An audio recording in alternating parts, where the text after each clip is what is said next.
going to talk a little bit to you guys about why I think social media is causing a lot of people to experience social anxiety, or why it's at least increasing everyone's sense of social anxiety.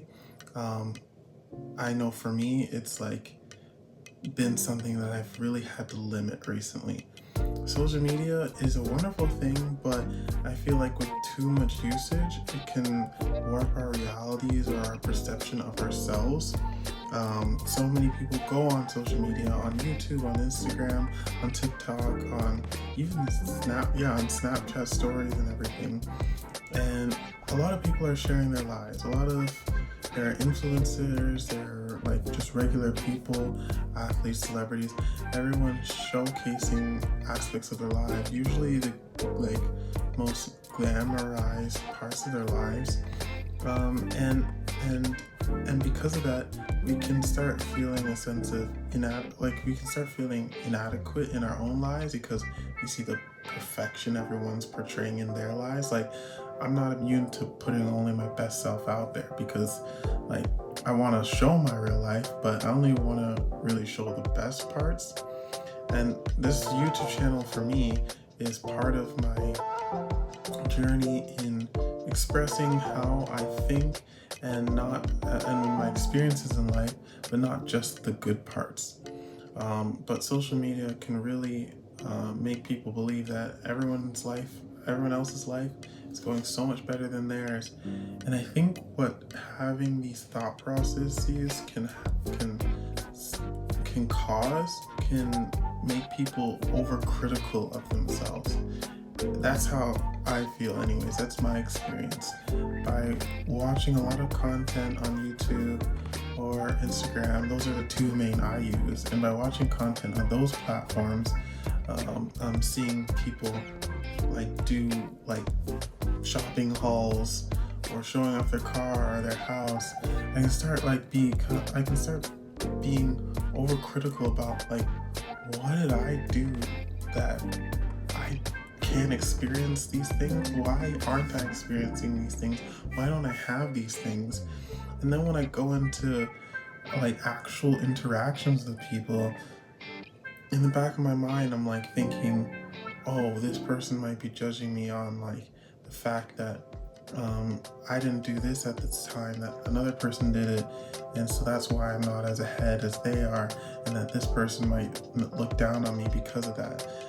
Sometimes these kinds of things go on in my head, or at least if I don't think they're thinking it about me, I know I'm thinking it about me. I just become very overcritical, and I'm just wow, I go out and I start talking to people, and that affects my how I show confidence. This overcritical mindset really affects how I come into a room, how I enter a room, how I show whether or not I'm confident in a space. Because if you're overcritical and you're constantly criticizing the things you do and the way you are, then your self-esteem just goes down. And then you walk into a room, you're talking to people, and you're like, yeah, I'm planning on doing this, but I don't know if it's gonna work. Even your answers won't be your statements won't be made with confidence or self-assuredness. And by viewing a lot of content on social media, it's really gonna affect, I think, people's ability to just take space and be confident. And so for me, making these YouTube videos is helping me develop a sense of confidence, because we were in a whole pandemonium for 2.5, 3, 4 years, and we were all isolated, and now I'm living in the country, and so I'm even more isolated from people, even though we ain't in a panini anymore.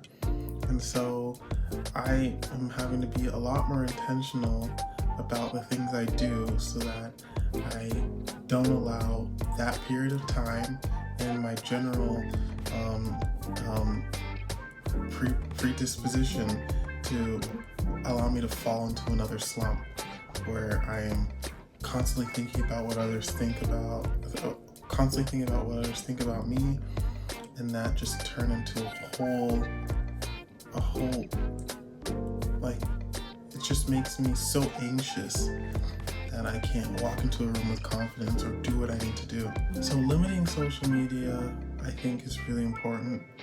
If we limit our social media usage, we're not exposing ourselves to all these things that might make us more overcritical about our lives. And that's why I use an app called Opal to block apps, websites, anything that I think will be a distraction and cause me to feel too critical of myself. I block those things so that just by limiting the amount of time I use those apps, I'm limiting the opportunities for me to be overcritical through the viewing of other people's content. So yeah, limiting social media. Another thing that is helping me with this balance between social media, my life, and dealing with social anxiety, I mentioned in another video about loneliness and how I'm dealing with it.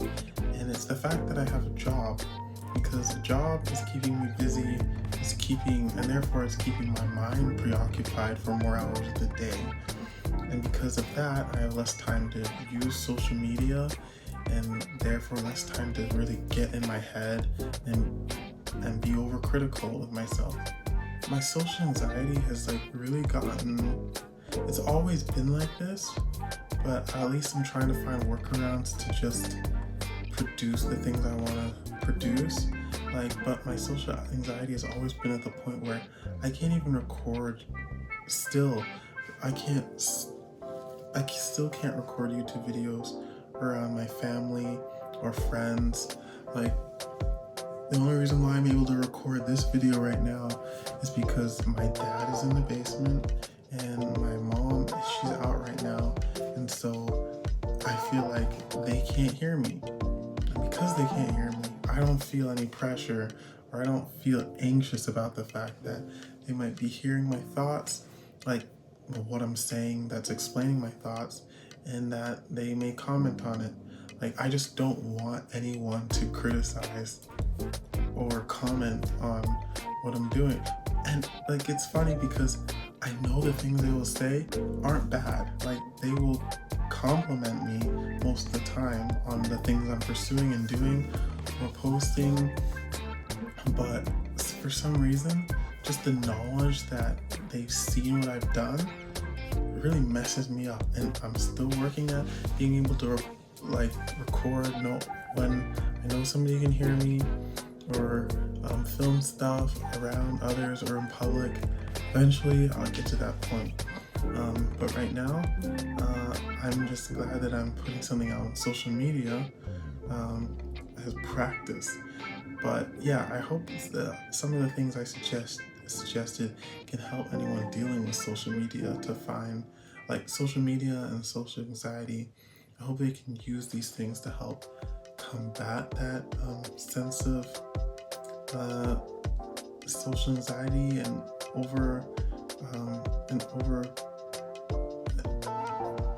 I hope that anyone dealing with social anxiety and being overcritical with themselves can find some value in the things I just said, like limiting your social media through apps, or by getting a job, or doing other activities to distract yourself or keep you busy from using social media. That, and for me, I try and find time and spaces when and where I can record and do the things that I wouldn't normally do if I knew somebody could hear or see me. So, eventually I'll be able to, because I'll have developed the confidence from the practice. So I feel like isolating myself to do the thing is at least better than me not doing the thing, like recording videos or practicing piano, just because I know somebody might be around. I'm figuring out a way to do what I need to do despite the pains I experience on a daily basis. So yeah, I hope this is helpful, and yeah, the sun's going down, so yeah, the lighting is gonna be really wonky in this video. But thank you guys for watching, and I'll see you in the next one. Bye.